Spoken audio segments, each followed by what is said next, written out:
Mitigating change resistance, the summary. We've talked about change resistance. Let's move into the action planning then to mitigate change resistance.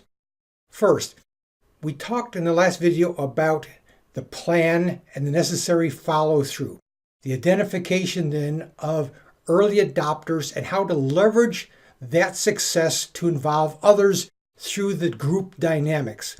But also the expectation that there will be some failure, but we need to caution the organization that we don't want to reinforce the resistance. So to the extent we run into problems, we need to address it, contain it, and not let it necessarily expand.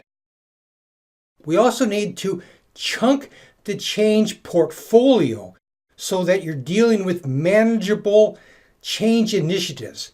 That doesn't mean that they're disjointed, by no means. We need to think about how multiple change initiatives might build upon one another to create a much larger, possibly cultural change initiative.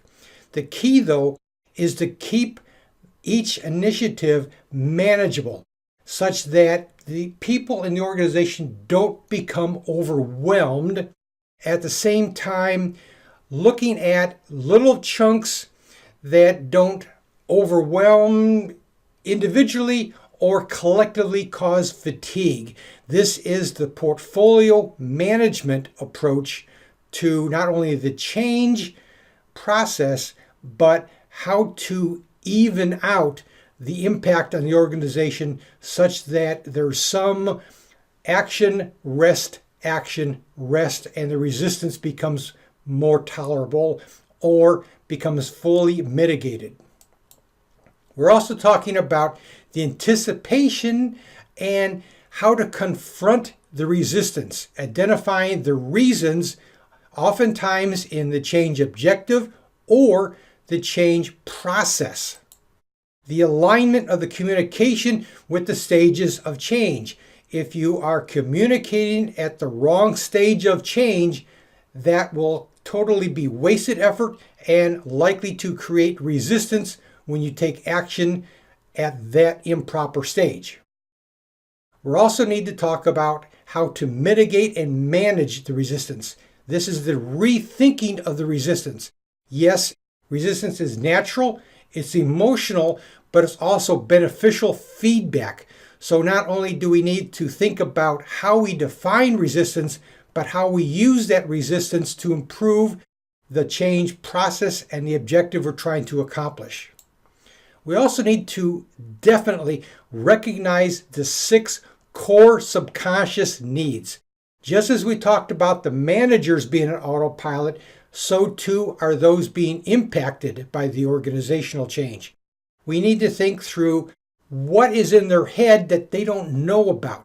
The security issues, being included in the process, the power structure, people's need for order and alignment, the competence that people need to feel in what they're doing, and the fairness and justice that they are not being improperly treated in the change process and what is being changed. We also need to identify the need to dialogue, two-way communication to surface the emotions. We're surfacing not only issues in the objective and the process, but the emotional reaction that they have to it and deal with it in a forward, transparent manner. We're talking then about providing clarity and the type of leadership. For simplicity, think about DAC leadership. Setting direction, setting alignment, focusing on getting commitment. That leadership approach encompasses many different leadership styles. But instead of focusing on a particular leadership style, think D, direction, A, alignment, C, commitment, and focus those 3 aspects in your management of the process and how you put forward the vision for change. We're also talking about how to shift change recipients into change agents. Move them from being changed to changing themselves and having a say in the process.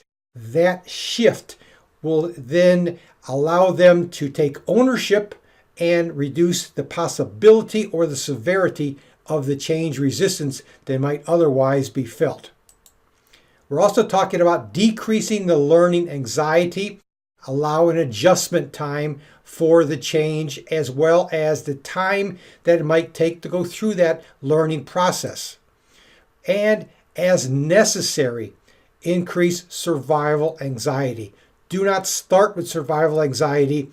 This is the carrot or the stick. Lead with the carrot, decreasing learning anxiety. Only use the stick, survival anxiety, as necessary. We're also talking about the change portfolio, reducing stress by managing an even level of change so that the resistance doesn't peak, but there's a constant impact. Let's also talk then about what we need to remember and how resistance is defined and who influences it. It's the change manager that defines resistance, and oftentimes we will see resistance that are in reality normal everyday occurrences, but we frame it within what we're looking for. To the extent that we are seeing things that aren't there, we may be improperly altering our management style and treating the people improperly, or thinking that there is a conflict when in reality we're aligned but ignoring that alignment. So we also need to be careful of not shifting blame for what we control to what we perceive as resistance. If we shift the blame to others, we can label it to our superiors as, oh, we're only dealing with resistance, but in reality, we're the ones that are not only defining resistance, but contributing to that resistance by our viewpoint of how the people are reacting to what we're doing. Preventing resistance then also involves getting people involved to the extent possible in defining the objective and how that objective aligns with the problem solution and how we implement that change in a process across the organization. We're also needing to show that we understand the difficulties that are involved. Too often, managers will impose a solution and a process for implementing that solution and think that everything is going to be easy. This then creates a break in the psychological contract, the loss of trust, and a compounding us versus them relationship that we are not empathetic of what they're going through. And are we providing sufficient information to establish the context for the change? Is our vision for what we're trying to accomplish fully understandable? Without the underlying context, any attempt to explain the vision will have a mental model that passes each other. We need to be able to connect all the different pieces of information that they know about and they're seeing not only in the change initiative, but across the organization. And is there open discussion on the change objective and the change process being employed? Let's now turn to the core essentials that we have to get right, and to the extent that we don't get them right, we will create resistance. First, knowing what to change. This is obvious. What's not always obvious is what not to change. A lot of times we don't focus on the total picture and how the change will impact other aspects of the organization, or are we changing things needlessly that may be part of the core values that the company holds, or other processes that will have unintended consequences elsewhere? So we also, in all cases, need to identify what changes, what not to change. Secondly, the differentiation between change leadership, change management.